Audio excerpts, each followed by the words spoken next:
1947 में एक ऐसी तारीख लिखी गई जिसने हिंदुस्तान का नक्शा ही नहीं, करोड़ों लोगं की किस्मत भी बदल दी। लेकिन क्या आप जानते हो, इस बंटवारे के पीछे ऐसी कहानियां भी हैं जिनके बारे में शायद ही किसी ने सुना हो। ऐसे फैसले जो कुछ घंटों में लिए गए और जिनका असर सदियों तक रहेगा। ऐसे लोग जिन्होंने अपनी जिंदगी कुर्बान कर दी, लेकिन नाम तक इतिहास में नहीं लिखा गया। कभी सोचा है अगर सरहद कुछ किलोमीटर इधर या उधर खिंच जाती तो आज भारत का नक्शा कैसा होता? कभी सुना है कि एक अंग्रेज की थकान ने तय किया कि कौन सा गांव हिंदुस्तान में रहेगा और कौन पाकिस्तान में? या फिर वो ट्रेनें जो दोनों मुल्कों के बीच चलीं लेकिन पहुंची सिर्फ लाशों से भरी? वो दरख्त जिनकी जड़ों में अब भी बंटवारे की खामोशी बसती है? वो दस्तावेज जिन्हें ब्रिटिश सरकार ने हमेशा के लिए सील कर दिया ताकि असली सच कभी सामने ना आए? इतिहास ने हमें सिर्फ तारीखें सिखाईं, लेकिन उन तारीखों के पीछे की इंसानी चीखें भुला दी। कभी किसी ने बताया कि बंटवारे की असली लाइन कैसे खींची थी? या कौन था जिसने रेडक्लिफ को धमकी दी थी कि अगर फैसला गलत हुआ तो अंजाम बुरा होगा? और वो गांव जो रात को भारत में थे और सुबह पाकिस्तान में जागे। यह कहानियां सुनकर रूह कांप जाएगी, क्योंकि यह सिर्फ इतिहास नहीं, जख्म है जो अब तक नहीं भरे। तो तैयार रहो, क्योंकि आगे जो सुनने वाले हो वो तुम्हें सोचने पर मजबूर कर देगा। अब बात करते हैं 25 अमेजिंग फैक्ट्स जो आपको चौंका देंगे। फैक्ट नंबर 1, बंटवारे की लाइन खींचने वाले सर साइरिल रेडक्लिफ ने भारत में आने से पहले कभी इस देश को देखा तक नहीं था। फैक्ट नंबर 2, रेडक्लिफ को सिर्फ 5 हफ्ते दिए गए थे पूरे पंजाब और बंगाल को बांटने के लिए। मतलब 2 सभ्यताओं का भविष्य कुछ ही दिनों में तय हुआ।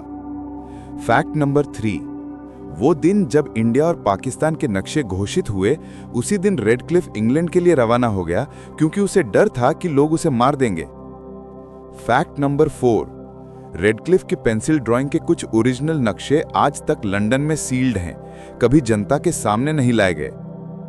फैक्ट नंबर 5, लाहौर को पहले भारत का हिस्सा माना गया था, लेकिन सिर्फ एक रात में फैसला बदल गया। फैक्ट नंबर 6, अमृतसर और लाहौर दोनों ही शहर एक दूसरे के हिस्से में आने के सबसे बड़े दावेदार थे। फैक्ट नंबर 7, बंटवारे के वक्त करीब 1.5 करोड़ लोग विस्थापित हुए। यह दुनिया का सबसे बड़ा माइग्रेशन था। फैक्ट नंबर 8, करीब 10 से 20 लाख लोगों की जान इस बंटवारे में गई, लेकिन सही आंकड़ा आज तक किसी को नहीं पता।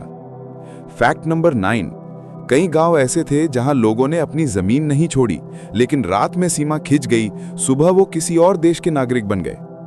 फैक्ट नंबर 10, भारत पाकिस्तान सीमा पर कई जगहों पर लोगों ने अपने घर 2 हिस्सों में बांट दिए, आधा भारत में, आधा पाकिस्तान में। फैक्ट नंबर 11, बंटवारे की वजह से लगभग 80,000 महिलाओं का अपहरण या यौन शोषण हुआ, दोनों तरफ से।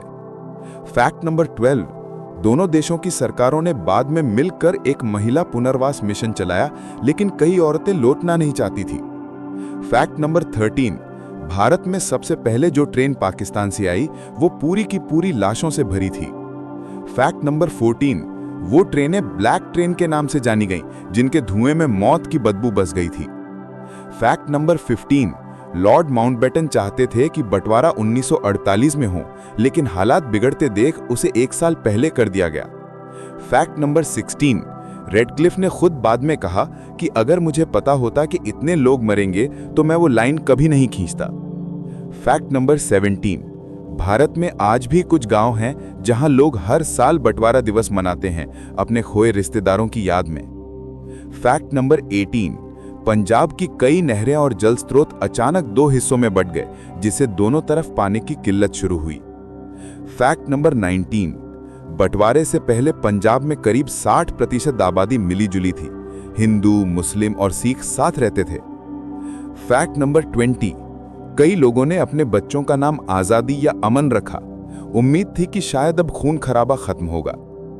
फैक्ट नंबर 21, ब्रिटिश सरकार ने बंटवारे के कई फाइल्स 50 साल के लिए सीक्रेट रखीं ताकि असली जिम्मेदार सामने न आए। फैक्ट नंबर 22, कई ब्रिटिश अफसरों ने माना कि बंटवारा राजनीतिक जल्दबाजी थी जिसे बिना तैयारी के अंजाम दिया गया। फैक्ट नंबर 23, भारत पाकिस्तान की सीमा रेखा 3,312 किलोमीटर लंबी है, लेकिन असल में इसका आधिकारिक मैप कभी पूरी तरह फाइनल नहीं हुआ। फैक्ट नंबर 24, कुछ लोग कहते हैं कि उस वक्त खींची लाइन खून से लाल हो गई थी क्योंकि हजारों लोग वहीं मारे गए थे। फैक्ट नंबर 25, बंटवारे के बाद भी दोनों देशों के लोगों के दिलों में आज तक वो दर्द जिंदा है, क्योंकि सरहद सिर्फ जमीन पर नहीं, दिलों में भी खींच गई थी।